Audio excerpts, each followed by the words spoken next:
دین دور نہیں ہے کہ مکہ سے ذلیل و خوار ہو کر نکلنا پڑے۔ ابو جہل کی تقریر نے پورے قوم کو گرما دیا، طرح طرح کی تقریریں پیش کی۔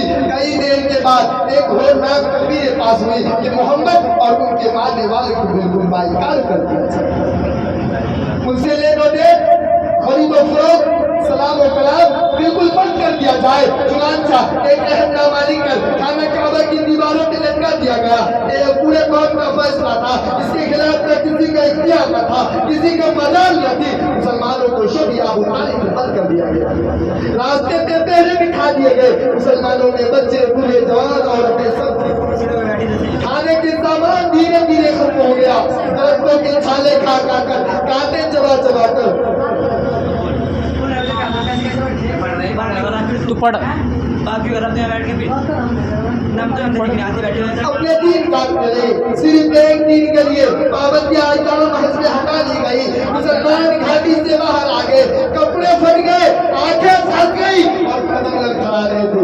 حضرات گرامی، قربان جاؤں مسلمانوں پر جس کی زبان پر کوئی شکایت نہ تھی، جس کی زبان پر کوئی شکایت نہ تھی۔ مسلمانوں کو خاصہ حالت دیکھ کر کفار کہا لگا رہے تھے، یعنی ہنس رہے تھے اور کہہ رہے تھے کہ اے مسلمانوں، کیوں تم اپنے آوا و اجداد کے دین چھوڑ کر ہلاک و برباد ہو رہے ہو؟ تم ابھی بھی محمد کے ساتھ چھوڑ دو اور تم پر سے سارے پابندیاں ہٹا لیں۔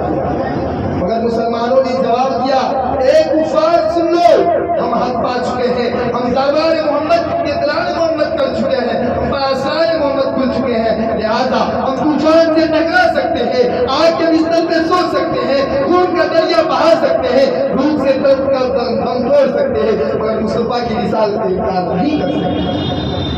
اس کی ابتدا اور آزمائش کے بعد پورے 3 سال مکمل ہونے والے ہیں۔ خوراکیں ختم ہو گئے، دعوتوں کے تھالے اور پردوں کو بھی ختم کر ڈالے، عورتوں کی آنکھیں دھس گئی، جوان بھول سے چکرانے لگے، پھول جیسا بچہ ماں کی گود میں تڑپنے لگے۔ اس وادی کا سب سے چھوٹا بچہ عقیل اچانک آنکھیں کھول کر اپنی امی سے کہتا ہے کہ ماں میں بھوک سے مر جاؤں گا، ورنہ اپنے ہاتھوں سے گلا دبا کر مجھے مار دے۔ ذرا سوچو تو صحیح، جو ماں 9 ماہ تک اپنے پیٹ میں رکھتی ہے، 2.5 سال تک دودھ پلاتی ہے، جب یہ بچے کی آواز سنتی ہے تو ماں کا ضبط کا بندھن ٹوٹ جاتا ہے، وہ آہستہ اپنا سر زمین پر پٹکنے لگتی ہے، سر کھل جاتا ہے اور لوگ اسے سنبھالتے ہیں، کہتے ہیں مجھے چھوڑ دو، مجھے چھوڑ دو، میں اپنے جگر سے پہلے بننا چاہتا ہوں۔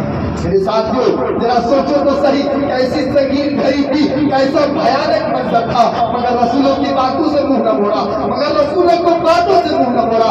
آج ہم بھی تو رسولوں کی غلامی کا دعویٰ کرتے ہیں، آج ہم بھی تو مسلمان ہیں، آج ہمارا مذہب تو اسلام ہے۔ تو سن لیجیے، اگر ہم یہ نماز پڑھتے ہیں، روزہ رکھتے ہیں، زکات دیتے ہیں، حج ادا کرتے ہیں، زکات دیتے ہیں، تب تو واقعی ہم اپنے دعوے میں سچے ہیں، ورنہ ہمارا دعویٰ باطل پورے بیکار ہے۔ اسی شہر نے کیا خوب کہا ہے، پہلے مسجدیں تھی کچی تو پکے تھے نمازی، پہلے مسجدیں تھی کچی تو پکے تھے نمازی، آج مسجدیں ہیں پکے تو کچے ہیں نمازی۔ بھلا بتلائیے، ہمارے رسول اللہ صلی اللہ علیہ وسلم اور صحابہ کرام نے کتنے مصیبت و عالم برداشت کیے، اور ان سنگین گھڑیوں کو کیوں نہیں کر برداشت کرتے؟ کیا وہ کمزور تھے؟ کیا وہ بےبس تھے؟ نہیں، ایسا ہرگز نہیں، وہ تو عرشوں و فرشوں کے، روحوں و قلم کے، شجروں و حجر کے، ارجوں و سما کے، جنوں و بشر کے، حور و ملک کے، خوش کر کے رسول ہادی بنتا ہے۔ اور جو رسول ہادی بن کر آتا ہے، اللہ اسے پورے قادر بنا کر بھیجتا ہے۔ آپ صلی اللہ علیہ وسلم کے پاس اتنے قوت و طاقت تھے کہ آپ صلی اللہ علیہ وسلم صرف اشارہ کرتے تو مکہ ہلاک و برباد ہو جاتا، مکے والوں کے پتھرے برس جاتا۔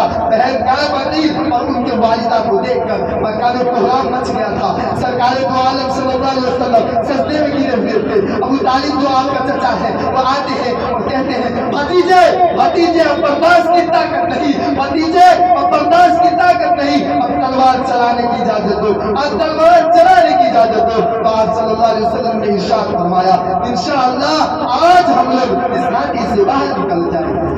قرآن بیان کرتا ہے کل نفس ذائقۃ الموت، ہر ایک کے پاس موت آتی ہے۔ آپ نے یقیناً دیکھتے ہیں کبھی تو ماں کی پیٹ میں موت آتی ہے، کبھی آتے ہی موت آتی ہے، کبھی آدھا جوانی کے اندر موت آتی ہے، کبھی بھرپور جوانی کے اندر موت آتی ہے، کبھی بڑھاپے کے اندر موت آتی ہے، موت ہر ایک کے پاس آتی ہے۔ آپ یقیناً یہ بھی دیکھتے ہیں پاگل ہو یا عقل مند، جھوپڑیوں میں رہنے والے